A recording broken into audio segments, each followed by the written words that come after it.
5 milliards de francs. CFA en liquide traverse Ouagadougou la nuit. Au lieu d'un investissement, la valise signale une tentative d'achat de loyauté et révèle une ingérence logée dans des réseaux humanitaires. Que perdons si Ibrahim Traoré laisse ce mécanisme décider? Derrière ce geste, les services suivent des rendez-vous, des appels et des protocoles déjà prêts, jusqu'au 8 novembre 2024, où l'arrestation rend tout visible sans un seul coup de feu. Puis, les chiffres donnent de l'échelle. Plus de 5,3 milliards auraient circulé, 32 appels auraient été relevés, et une onde de soutien en ligne aurait explosé. Ce récit ne promet pas un scandale de plus, mais une méthode de lecture. En suivant une valise, puis les fils qu'elle révèle, il s'agit de comprendre comment l'ingérence peut agir sans violence, sans déclaration publique, et parfois sans laisser de traces visibles. Le bénéfice pour le spectateur est concret. Saisir les mécanismes invisibles qui transforment l'argent liquide, les structures prétendument humanitaires et les intermédiaires respectables en levier politique. L'enjeu dépasse largement un fait divers sécuritaire. Il touche à la souveraineté, à la cohésion militaire et à la capacité d'un État à décider par lui-même lorsque la transition se joue en silence. À travers le cas du Burkina Faso, le récit éclaire un schéma reproductible ailleurs, dans d'autres contextes fragiles ou en recomposition. Ce qui est en jeu ici, ce n'est pas seulement ce que l'on voit, mais ce que l'on accepte de ne pas regarder. Et c'est précisément ce que l'approche d'Ibrahim Traoré oblige à mettre au jour. La révélation tombe d'emblée. Tout commence par une interpellation banale et un chiffre précis. Une valise contenant 5 milliards de francs. CFA est découverte sur un homme trop discret pour être un simple visiteur, révélant que l'épisode n'est ni un investissement ni un prêt, mais une tentative d'achat de loyauté. À partir de ce point, le récit élargit son cadre. Les services de burkinabés comprennent rapidement que la somme interceptée n'est qu'un élément visible d'un mécanisme plus vaste. En remontant la piste, ils identifient des relais administratifs d'anciens officiers formés à l'étranger et des financiers jouant sur plusieurs tableaux. Chaque maillon paraît anodin, pris isolément, mais l'ensemble dessine une cartographie d'influence soigneusement installée dans les interstices d'un État encore fragile. Ibrahim Traoré décrit cette période comme une guerre invisible. L'expression n'est pas rhétorique.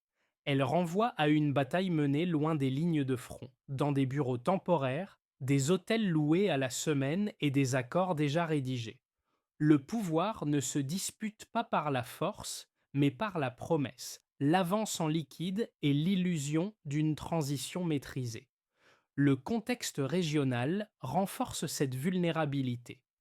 Le Burkina Faso sort d'années d'instabilité, marquées par la pression sécuritaire au nord et par une dépendance historique à des partenaires extérieurs.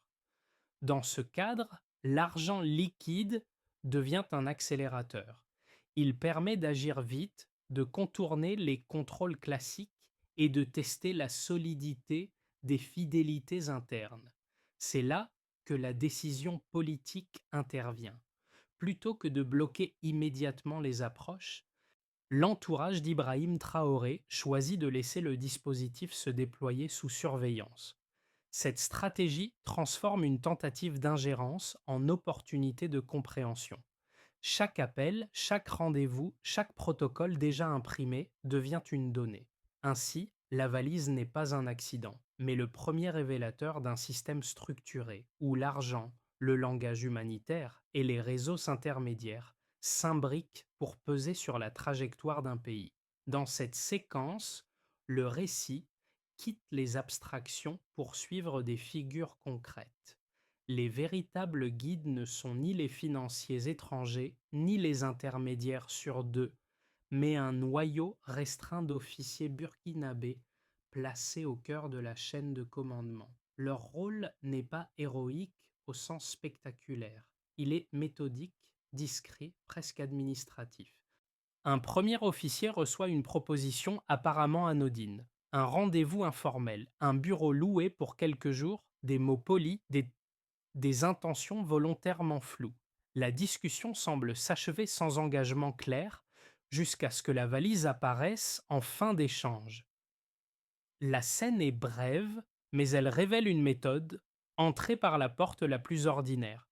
Un deuxième cas suit rapidement. Plus jeune, plus exposé, l'officier se voit promettre une ascension accélérée dans la hiérarchie. Le vocabulaire est technocratique, rassurant, présenté comme inévitable.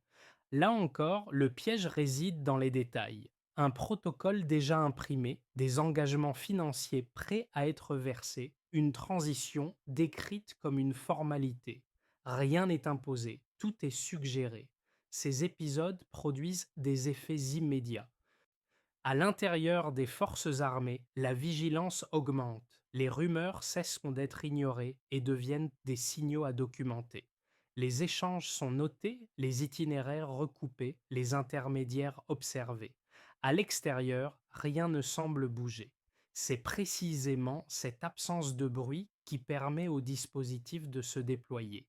L'impact précoce est clair. Avant toute arrestation, l'équilibre commence déjà à se déplacer. La loyauté silencieuse de quelques individus empêche une bascule qui autrement aurait pu passer inaperçue. Retenez ceci, une ingérence échoue souvent bien avant d'être visible. Avant l'arrestation, tout se joue dans la lenteur calculée. Après la décision de surveiller plutôt que d'interrompre, la mécanique s'accélère sans bruit. Le déclenchement commence par une rumeur persistante dans les cercles militaires.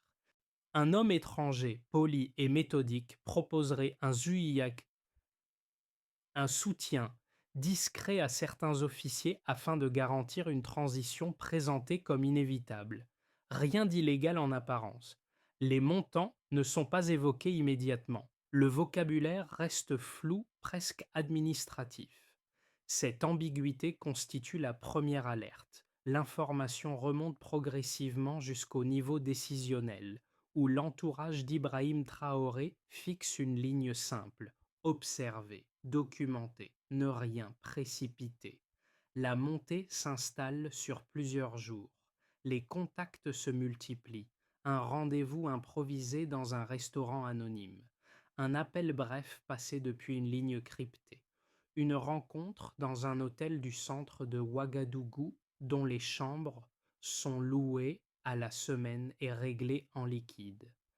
À chaque étape, l'intermédiaire parle peu, mais promet beaucoup. Il évoque des soutiens extérieurs, laisse entendre que des cadres influents sont déjà acquis, insiste sur la nécessité d'une transition maîtrisée pour éviter le chaos. En arrière-plan, les services de l'idée suivent les déplacements, identifient les relais et recoupent les noms. Progressivement, l'enquête change de nature. Les analystes découvrent que l'argent ne provient pas d'une source isolée. Les circuits financiers correspondent à des schémas déjà observés dans d'autres tentatives de déstabilisation régionale. Ce constat marque un premier point de bascule. Il ne s'agit plus de prévenir une corruption ponctuelle, mais de comprendre l'architecture d'un réseau structuré. Les équipes se coordonnent, partagent leurs informations et sécurisent discrètement les officiers approchés. La tension atteint son sommet le 8 novembre 2024. Dans un hôtel du centre-ville, l'intermédiaire pense conclure. La valise est là, lourde, prête à être échangée contre des engagements précis. Au signal convenu, une unité spéciale intervient. L'opération est rapide, silencieuse, sans coup de feu. Les gardes sont neutralisés, l'homme interpellé, la valise saisie. En quelques minutes, un scénario de mutinerie soutenu de l'extérieur s'effondre. Les répliques commencent immédiatement. Les autorités tracent la provenance des fonds, identifient donc des sociétés écrans et établissent des connexions entre plusieurs capitales. Sur les réseaux sociaux, l'affaire se diffuse à grande vitesse. Des images montrent Ibrahim Traoré entouré de soldats restés fidèles. Pour une partie de la population, cette scène symbolise un refus clair d'être acheté. Pour les analystes, Issel marque un précédent, un réseau mis à nu sans violence grâce à la cohésion interne. L'événement cesse alors d'être un épisode discret, il devient un signal. Dans les casernes, les discussions s'intensifient. Dans les médias locaux, d'anciennes affaires sont relues sous un nouveau prisme. La valise n'est plus seulement un objet saisi, mais le point de rupture visible d'une guerre invisible. Avant l'arrestation, l'ingérence se lisait surtout à travers des soupçons et des récits fragmentaires. Après, elle prend une forme mesurable. Les autorités passent d'un faisceau d'indices à un socle de données qui donne une épaisseur concrète à ce qui semblait jusqu'alors relever de l'ombre. Le premier ensemble de chiffres concerne les flux financiers. Entre juillet et octobre 2024, plus de 5,3 milliards de francs. Ces FA transitent par des comptes liés à des organisations se présentant comme humanitaires. Pris isolément, ces mouvements pourraient leur paraître banals. Replacés dans le contexte de la valise interceptée, ils indiquent un système pensé pour injecter rapidement de l'argent liquide dans des réseaux intermédiaires. La variation est nette. Ce volume excède largement les montants observés lors de périodes antérieures comparables, signalant une intensification ciblée des opérations. Le deuxième indicateur porte sur les communications. Les enquêteurs relèvent 32 appels en moins de 3 semaines entre les personnes interpellées et leurs relais situés à l'étranger. Ce chiffre brut éclaire la méthode. Les pics d'échange correspondent à des moments précis de tension sécuritaire sur le territoire. Cette synchronisation suggère que les tentatives d'influence ne sont pas improvisées, mais ajustées en temps réel à la situation militaire et politique. Chaque appel devient ainsi une pièce d'un puzzle où la coordination joue un rôle central. Le troisième bloc concerne la réaction sociale. Dans les 48 heures suivant l'arrestation, plus de 1,2 million de messages de soutien sont recensés sur les réseaux sociaux. Cette donnée ne mesure pas une adhésion politique uniforme, mais un basculement d'attitude. Une partie de la population passe de l'observation prudente à l'expression active. Le symbole de la valise cristallise des inquiétudes anciennes autour de la souveraineté et rend visible un rejet diffus des ingérences extérieures. Pris ensemble, ces trois indicateurs dessinent une structure cohérente. Les flux financiers montrent l'ampleur matérielle du réseau. Les communications révèlent son fonctionnement interne et sa capacité d'adaptation. La mobilisation en ligne traduit l'impact immédiat de la révélation sur l'opinion. Aucun de ces chiffres ne suffit seul à expliquer la situation, mais leur convergence réduit fortement l'hypothèse d'un incident isolé.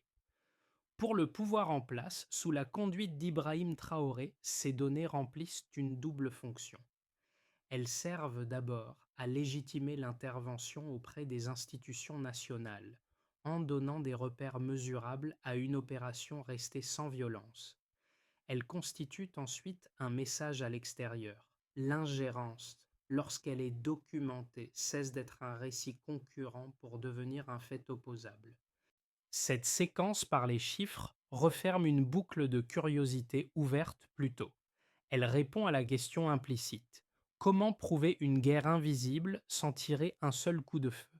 En montrant que, même dans le silence, certaines réalités laissent des traces comptables, des registres d'appels et des réactions collectives impossibles à ignorer. Sur la scène internationale, l'affaire de la valise donne lieu à deux lectures contradictoires, chacune structurée et portée par des arguments cohérents. Les comprendre est indispensable avant de trancher.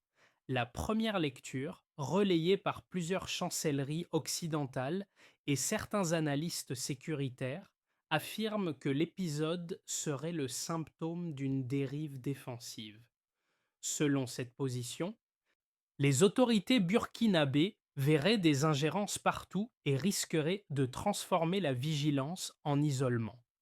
La suspension de programmes, le gel de coopération et la perspective de sanctions économiques seraient, dans cette logique, les conséquences prévisibles d'une stratégie jugée excessive. L'argument central est clair. Un pays déjà fragilisé ne peut se permettre de rompre brutalement avec ses partenaires traditionnels sans s'exposer à une instabilité accrue. La seconde lecture, défendue par une partie de la jeunesse intellectuelle africaine et par des courants souverainistes régionaux, soutient l'argument inverse. Pour eux, la dépendance prolongée représente un risque plus profond que la réduction ponctuelle de l'aide extérieure. Les mécanismes de coopération conditionnelle entretiendraient une vulnérabilité structurelle, tandis que certains contrats miniers priveraient de durablement les populations de leurs ressources. Dans ce cadre, l'épisode de la valise n'est pas une anomalie, mais une illustration d'un système plus large.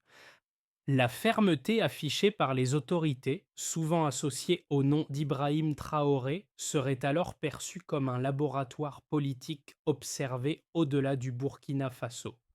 La réfutation ne consiste pas à invalider l'un de ces récits par principe, mais à les confronter aux données disponibles. Les chiffres publiés après l'arrestation montrent une réalité plus nuancée. La hausse de 7% de la production aurifère en 2024 et l'augmentation de 12% des recettes minières indiquent que la rupture avec certains partenaires n'a pas provoqué d'effondrement immédiat. Ces données n'annulent pas les risques d'isolement évoqués par la première lecture, mais elles fragilisent l'idée d'une catastrophe automatique. Ainsi, l'opposition se déplace. Le débat ne porte plus sur la légitimité de la vigilance, mais sur sa soutenabilité dans le temps. Entre la crainte de l'isolement et le refus de la dépendance, l'affaire de la valise oblige à penser un espace intermédiaire où les faits réels reconfigurent un des narratifs jusque-là figés. Ce n'est plus seulement une affaire de valise, mais de positionnement. La bascule intervient avec une phrase prononcée sans emphase par Ibrahim Traoré. Le Burkina Faso n'est plus à vendre. En quelques mots, le pouvoir cesse de répondre à un incident pour assumer une ligne. Cette déclaration ne vise pas uniquement les acteurs impliqués dans l'affaire. Elle redéfinit la manière dont l'État se présente à l'intérieur comme à l'extérieur. Et à l'échelle nationale, la formule agit comme un raccourci politique. Elle transforme une opération de sécurité discrète en symbole lisible. Dans les rues de Ouagadougou et de Bobo-Dioulasso, elle circule rapidement, reprise par les radios locales et les discussions quotidiennes. L'événement n'est plus perçu comme un épisode technique, mais comme un moment de clarification collective. À l'international, l'effet est différent. La phrase déplace le débat. Elle oblige partenaires et observateurs à choisir un angle, considérer cette fermeté comme un repli ou comme une tentative de redéfinition des règles du jeu. Le centre de gravité se déplace alors du comment vers le jusqu'où. Jusqu'où un État peut-il refuser certaines pratiques sans compromettre sa viabilité économique et diplomatique? Ce moment charnière ne clôt rien. Il ouvre au contraire une nouvelle séquence. À partir de ce moment, chaque décision, chaque chiffre et chaque réaction seront interprétés à l'aune de cette ligne assumée. La valise cesse d'être l'objet central, elle devient un point de départ. Après la déclaration de rupture, les effets cessent d'être symboliques.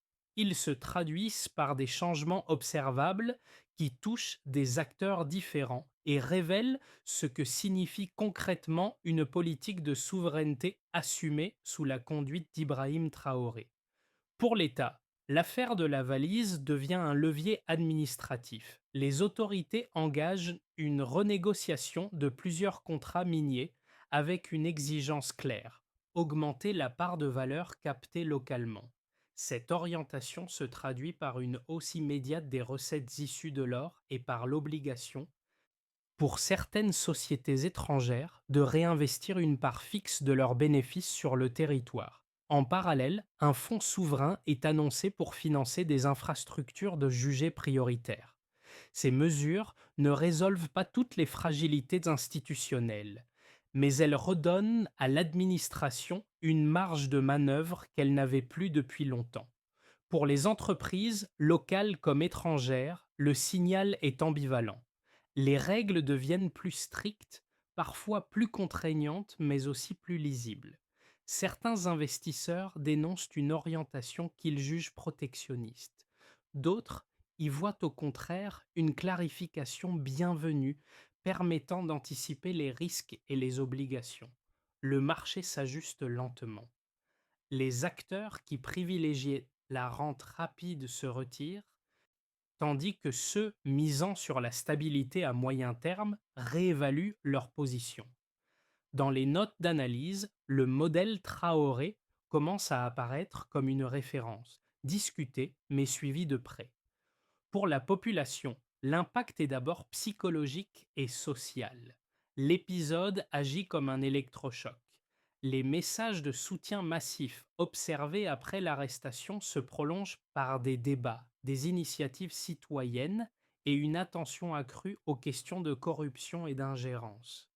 Des associations se structurent, des écoles organisent des discussions sur la souveraineté et le terme esprit Traoré circule comme une expression de fierté civique.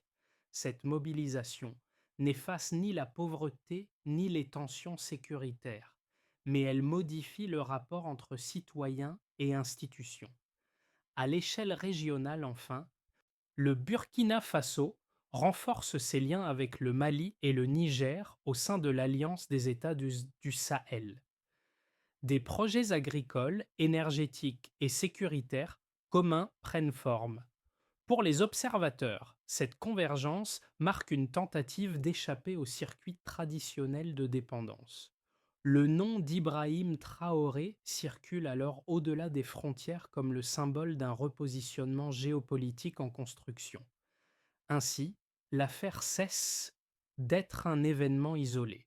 Elle devient un révélateur qui recompose simultanément l'économie, la société, l'État et les équilibres régionaux. À partir de ce point, trois trajectoires plausibles se dessinent pour les mois à venir. Elles ne sont pas des prédictions, mais des cadres de lecture permettant d'évaluer les choix en cours et leurs effets possibles. Dans le scénario de base, et la dynamique actuelle se prolonge sans rupture majeure.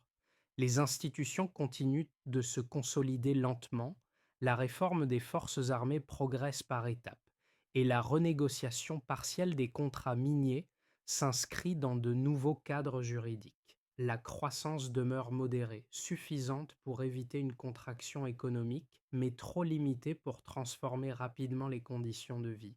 Dans cette configuration, le Burkina Faso maintient son cap sous la conduite d'Ibrahim Traoré, tout en gérant prudemment les tensions diplomatiques persistantes. Les partenariats se raréfinent, mais ceux qui subsistent deviennent plus prévisibles. Dans le scénario le plus favorable, l'intégration régionale s'accélère. L'Alliance des États du Sahel gagne en substance, avec des investissements croisés dans l'énergie, l'agriculture et les infrastructures minières. La mutualisation de certains projets réduit les coûts et renforce la résilience collective. Cette convergence offre un effet de levier inédit dans les négociations internationales, permettant de redéfinir certains rapports de force. Dans ce cadre, la fermeté affichée après l'affaire de la valise est réinterprétée comme une stratégie de repositionnement, et le nom d'Ibrahim Traoré devient associé à une tentative d'architecture régionale alternative. Le scénario de risque repose sur une hypothèse inverse, une combinaison de sanctions financières, de campagnes de dénigrement et de nouvelles tentatives de déstabilisation. isole progressivement le pays. Les marges budgétaires se réduisent, la pression sociale augmente et certaines fractures internes réapparaissent. Cette fragilisation crée un terrain plus favorable aux réseaux extérieurs qui cherchent à infléchir la trajectoire politique par d'autres moyens que l'argent liquide. Face à ces trois cadres, une recommandation de méthode s'impose. Ne pas confondre vitesse et direction. Les ralentissements, les ajustements et même les erreurs ponctuelles ne dispident pas tout d'un projet politique. Ce qui importe sur la durée, c'est la cohérence des choix et la capacité à corriger sans renoncer à l'objectif central. Derrière les opérations de sécurité, les chiffres et les scénarios géopolitiques, une question demeure. En quoi cette histoire concerne-t-elle directement celui qui regarde, où qu'il se trouve? Pour y répondre, trois angles permettent de relier le récit à des expériences plus universelles, sans quitter le terrain de l'analyse. Le premier angle touche au rapport à l'autonomie. Dans de nombreux contextes, individus, entreprises ou institutions sont confrontés à des offres présentées comme des opportunités évidentes. Aide rapide, financement avantageux, partenariat clé en main. L'affaire de la valise rappelle que ces propositions comportent souvent des conditions implicites. Comprendre ce mécanisme permet de distinguer ce qui renforce réellement une capacité de décision de ce qui la délègue silencieusement. Le deuxième angle concerne la vigilance face aux influences. Les méthodes décrites dans le récit ne sont pas propres au Burkina Faso. Elles reposeraient sur des ressorts familiers, intermédiaires crédibles, langage technocratique, promesses graduelles. En suivant la manière dont ces signaux ont été identifiés puis documentés, le spectateur acquiert une grille de lecture transférable à d'autres environnements, qu'ils soient politiques, économiques ou professionnels. Le troisième angle renvoie à la responsabilité individuelle. L'histoire montre qu'un nombre limité d'acteurs, en refusant de céder ou d'ignorer les signaux faibles, peut empêcher une bascule plus large. Cette logique dépasse le cadre militaire. Elle s'applique à des situations ordinaires où la loyauté, la rigueur et le refus de la facilité produisent des effets cumulatifs. Ainsi, le récit ne propose pas un modèle à imiter, mais une invitation à observer autrement. Il suggère que la souveraineté collective, quelle que soit l'échelle, dépend aussi de décisions minuscules, souvent invisibles, prises bien avant que les crises ne deviennent publiques. Après l'arrestation et la clarification politique, l'enjeu devient opérationnel. Comment éviter que l'épisode de la valise reste un moment spectaculaire sans effet durable? Sous l'autorité d'Ibrahim Traoré, une ligne d'action se dessine autour de pratiques mesurables plutôt que de déclarations. La première étape concerne l'assainissement des flux financiers. Les autorités renforcent les mécanismes de traçabilité en ciblant en priorité les circuits qui se présentaient comme humanitaires. Les administrations financières et sécuritaires appliquent des contrôles systématiques et l'efficacité se mesure au nombre de canaux fermés et de transactions requalifiées. L'objectif n'est pas d'interdire l'aide, mais de rendre visibles ses usages réels. La deuxième étape touche aux ressources minières. Les clauses contractuelles sont revues afin de garantir une part accrue de valeur captée localement. Les ministères concernés intègrent ces exigences dans les nouveaux accords. L'indicateur principal reste simple, la proportion des bénéfices réinvestis sur le territoire et la transparence des chaînes de paiement. La troisième étape vise l'institutionnalisation de l'expérience. L'affaire de la valise devient un cas d'étude permanent dans les écoles militaires et administratives. Les formations insistent sur la détection des signaux faibles et la coordination interservices. Le succès se mesure à la capacité des unités formées à identifier plus tôt des tentatives similaires. La quatrième étape repose sur la vigilance citoyenne. Les autorités encouragent le rôle des médias, des radios communautaires et des organisations civiles dans la surveillance démocratique. Les progrès se lisent non dans la qualité des débats documentés et la circulation d'informations vérifiables. Enfin, la transparence s'impose comme méthode. La publication régulière de données et l'acceptation du débat public deviennent des outils de prévention.